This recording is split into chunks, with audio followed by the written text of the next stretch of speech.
Collectorate में आंगनवाड़ी कार्यकर्ताओं ने किया प्रदर्शन। मुख्यमंत्री के नाम सौंपा ज्ञापन। 15 तारीख तक का अल्टीमेटम। हम करेंगे काम बंद, कलम बंद, ताला बंद। काम बंद, कलम बंद, ताला बंद। काम बंद, कलम बंद, ताला बंद। काम बंद, कलम बंद, ताला बंद। सूरज भैया एक काम करो, अरे सूरज भैया एक काम करो। हाँ चलो ठीक है, थोड़ी देर के लिए तो करना है। ऊपर वाले की आदत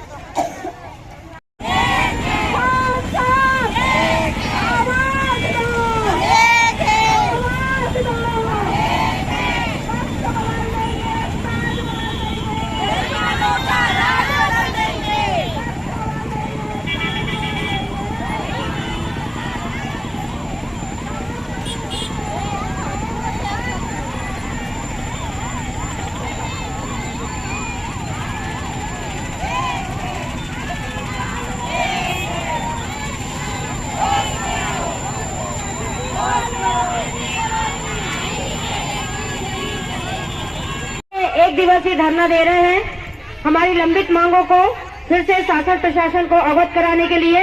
इसके बाद भी अगर शासन प्रशासन नहीं मानती है, ये हमारी चेतावनी है। और इसके बाद भी अगर नहीं सुनती है तो ये चेतावनी है उनके लिए। और 15 तारीख से हम लोग फिर से अनिश्चितकालीन धरने पर बैठेंगे।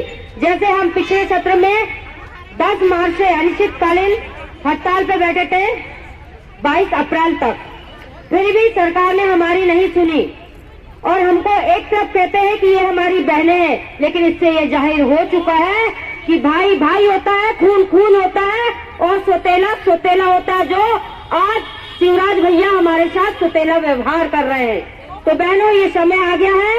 अगर शासन प्रशासन ने हमारी बात नहीं मानी, नहीं सुनी, तो आगामी चुनाव का हम बहिष्कार करते हुए और सत्ता से कुर्सी से उतार देंगे शिवराज भैया को। ये हमारा एक चेतावनी है, क्योंकि हमारी आंगनवाड़ी कार्यकर्ता बहनों का कोई भविष्य नहीं है। ऊपर से कहा जाता है कि ये लोग मान सेवी है, मानदेय पे काम करती है। अगर ये लोग हड़ताल करती है तो मानदेय काट दिया जाए। क्या हमारा अधिकार नहीं है? हमें हक नहीं है लड़ने का? हम भी अपने हक की लड़ाई लड़ें।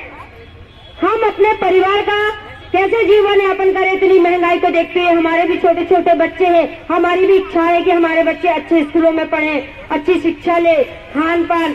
ये हमारा आंगनबाड़ी कार्यकर्ताओं का जीना दुर्लभ कर दी है ये हमारी मध्य प्रदेश शिवराज की सरकार ने। और बहनों, जब रिटायरमेंट होती है तो रिटायरमेंट में हमारी बहनों को एक कागज का टुकड़ा देकर वापस कर दिया जाता है।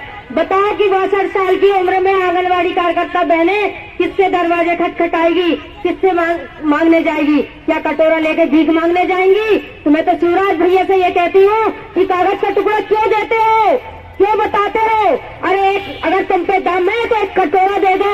कम से कम 62 साल की उम्र में वो तुम्हारे दरबार में आके भीख तो मांगे, इतना कर दो। मुख्यमंत्री कन्या विवाह योजना में हितग्राहियों के पंजीयन नहीं होने से नाराज नगर निगम के नेता प्रतिपक्ष ने नगर निगम के सामने प्रदर्शन किया।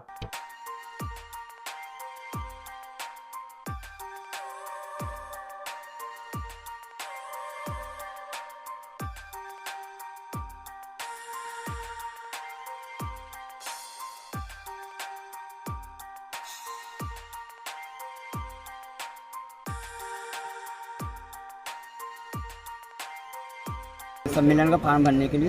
क्या बोले? बोले तुम्हारे क्या कहते हैं इसको, वाला फार्म बोले नहीं है, बोले इसको लेके आओ। 4-5 दिन से चक्कर कटवा रहे हैं। कहाँ से आए? पालरी से। कितना दूर है? यहाँ से 30 किलोमीटर। बताइए आपने किन बातों को? आगामी 13 मार्च को मुख्यमंत्री कन्यादान योजना के अंतर्गत सामूहिक विवाह का आयोजन छिंदवाड़ा नगर निगम के द्वारा किया जा रहा है। लेकिन बहुत सारे हितग्राही जो इस सामूहिक विवाह में अपने आवेदन करना चाहते हैं, इस सामूहिक विवाह योजना के अंतर्गत दाम्पत्य सूत्र में बनना चाहते हैं, उन सारे हितग्राहियों को अनदेखा करके और निगम प्रशासन जो है इनके आवेदन जमा नहीं कर रहा है। ये विगत 25 तारीख से लगातार ये यहाँ के चक्कर लगा रहे हैं। नगर निगम के कर्मचारी और अधिकारी जो हैं इन पे ध्यान नहीं दे रहे हैं। और यहाँ पे जो नगर निगम में कांग्रेस की परिषद बैठी है, कांग्रेस के लोग बैठे हैं, वो मुख्यमंत्री कन्यादान योजना में पलीता लगाना चाहते हैं। मुख्यमंत्री कन्यादान योजना में कैसा व्यवधान उत्पन्न हो और कैसे लोग नाराज हो और कैसे लोगों को इसके लाभ से वंचित रखा जाए, वो सारे षड्यंत्र रचे जा रहे हैं। उसी के अंतर्गत जो पूर्व में टेंडर हुए उनको निरस्त करने का काम, जो नियम से हुए ऑनलाइन सारी तैयारियां जो हुई है उनको निरस्त करने का काम और इन हितग्राहियों का पंजीयन न करना, ये सारी बातें इस बात को इंगित करता है कि ये कांग्रेस के जो लोग हैं, ये मुख्यमंत्री की महत्वाकांक्षी जो योजना है उसका लाभ छिंदवाड़ा जिले के लोगों उसके लाभ से छिंदवाड़ा जिले के लोगों को वंचित रखना चाहते हैं और इस योजना में पलीता लगाना चाहते हैं और अपने हित साधने के लिए ये मुख्यमंत्री कन्यादान योजना में कैसे भ्रष्टाचार किया जा सके उसके रास्ते निकालने के लिए अधिकारी और ये सारे लोग मिलकर षड्यंत्र रच रहे हैं। मुख्यमंत्री कन्यादान योजना का लाभ इन सारे हितग्राहियों को दिया जाए। Chhindwara tax bar association Chhindwara एवं MPTLBA द्वारा होटल करण में राष्ट्रीय स्तर का टैक्स सेमिनार आयोजित किया गया। सेमिनार में छिंदवाड़ा के साथ पूरे प्रदेश के कर सलाहकार, कर अधिवक्ता, CA, अकाउंटेंट एवं व्यापारी शामिल हुए।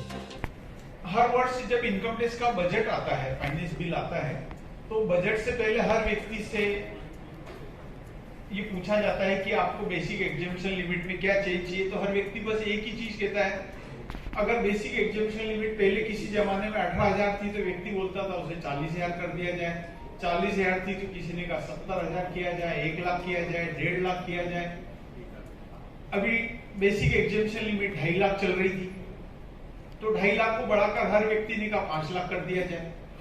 मैक्सिमम लोगों ने ये सोचा कि 5 लाख किया जाए, पर इस बजट में सरकार ने वो किया जो हमने सोचा नहीं। उन्होंने उसको मैक्सिमम उससे भी ज्यादा दिया, जो इसे पूरे भारत में शायद किसी ने भी इमेजिन नहीं किया होगा कि 7 लाख रुपए तक की एग्जेम्पशन लिमिट आपको अलाउ की जा सकती है। तो सेक्शन 115 BSC में जो 2.5 लाख की लिमिट चल रही थी उसको 7 लाख रुपए किया। 7 लाख रुपए तक की आय कमाने वाले व्यक्ति को 0 टैक्स देना होगा। बस उसे सेक्शन 87A के थ्रू उन्होंने किया है कि 25,000 रुपए का आपको सेक्शन 87A के थ्रू टैक्स एग्जेम्पशन प्रोवाइड किया जाएगा। फिर भी कुछ लोगों का ये सोचना है, साहब ये जो 115 BSC में 7 लाख रुपए की जो एग्जेम्पशन लिमिट है वो हमारे लिए फायदेमंद नहीं, ऐसा कुछ लोगों का सोचना है। बट ये जो 7 लाख की लिमिट है या जो 115 BSC के जो नए टैक्स स्लैब है, they are certainly beneficial to each and everyone.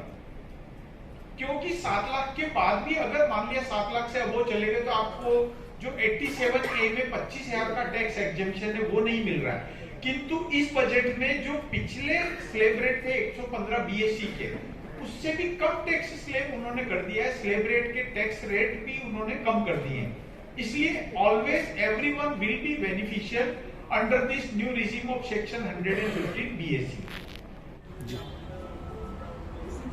आज छिंदवाड़ा टैक्स बार एसोसिएशन द्वारा और भी अन्य संगठनों के सहयोग के माध्यम से हमारे छिंदवाड़ा में एक बड़ा राष्ट्रीय टैक्स सेमिनार आयोजित किया गया, जिसमें हमारे प्रदेश के ख्याति प्राप्त जो व्याख्याता हैं उन्होंने यहाँ पर आकर टैक्स की GST के विषय में, इनकम टैक्स के विषय में जो बारीकियाँ होती है उन बारीकियों के बारे में हमारे जितने भी छिंदवाड़ा के कर सलाहकार हैं, साथ ही हमारे प्रदेश के जितने भी कर सलाहकार हैं, एडवोकेट हैं, CA हैं, सभी को यहाँ पर आकर अपडेट किया।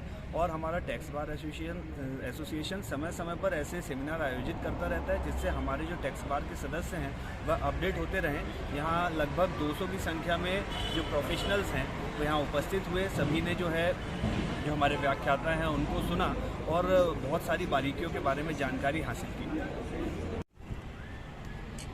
आज के कार्यक्रम को लेकर ये आयोजन tax bar association Chhindwara, Madhya Pradesh tax bar association और ऑल इंडिया टैक्स फेडरेशन के संयुक्त तत्वावधान में किया जा रहा है। इस तरह के GST और इनकम टैक्स के संबंध में सेमिनार आयोजित किए जा रहे हैं। GST में ये समझिए कि सर्च और सीजर क्या होता है, छापे में कैसी कार्रवाई होती है, किस तरह काम करना चाहिए, और इसी तरह जो कोर्ट के डिसीजन आ गए हैं जो एक्ट से भी ऊपर है कि उनका पालन कैसे किया जाना चाहिए, उसमें क्या क्या दिक्कतें आ रही है, कोर्ट क्या बोल रहा है, उसको समझने के लिए बार के जितने मेंबर हैं, जिसमें एडवोकेट है, कर सलाहकार है, CA है, उन सबको यहाँ बुलाया गया है ताकि वो समझें और आगे कानून का सही पालन करें और कोर्ट के जो निर्णयों का पालन सरकार भी करे। इसी परिप्रेक्ष्य में ये सेमिनार आयोजित किया गया है। छिंदवाड़ा पहुंचे केंद्रीय ग्रामीण विकास और पंचायती राज मंत्री गिरिराज सिंह ने कहा कि सदन में तो राहुल गांधी को तर्कसंगत बोलना आता नहीं है और विदेश में जाकर भारत को बदनाम कर रहे हैं। देश का दुर्भाग्य है कि सदन के अंदर तर्कपूर्ण जवाब नहीं देते और विदेशों में जाके राहुल गांधी प्रधानमंत्री को गाली देते। वो प्रधानमंत्री को गाली नहीं दे रहे हैं, वो देश को गाली दे रहे हैं।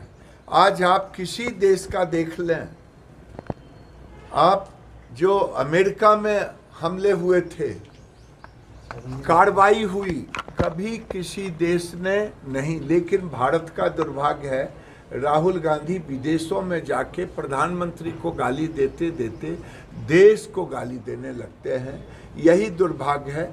सदन में उनको तर्क नहीं सूझता और विदेश में जाके गाली देते, जबकि पूरी दुनिया में आज भारत के प्रधानमंत्री, भारत का मान मर्यादा इतना ऊंचा गया है। आज मुझे लगता है कि आज अगर देखें 75 साल में इतने ताकतवर प्रधानमंत्री नहीं, जिसको कि रशिया, अमेरिका, चाइना भी आज तक हिम्मत नहीं हुआ कि चाइना कार्रवाई कर पाए। तो कोई देश, प्रधानमंत्री ने कहा था न हम किसी को आंख दिखाते हैं, मैं सीना तान करके रहता हूं। तो आज मैं ये कहना चाह रहा हूं, राहुल गांधी ने जो स्टेटमेंट वहां जाके दिया है, ये देश को गाली देने का काम किया है। पूरी दुनिया में प्रधानमंत्री ने भारत का झंडा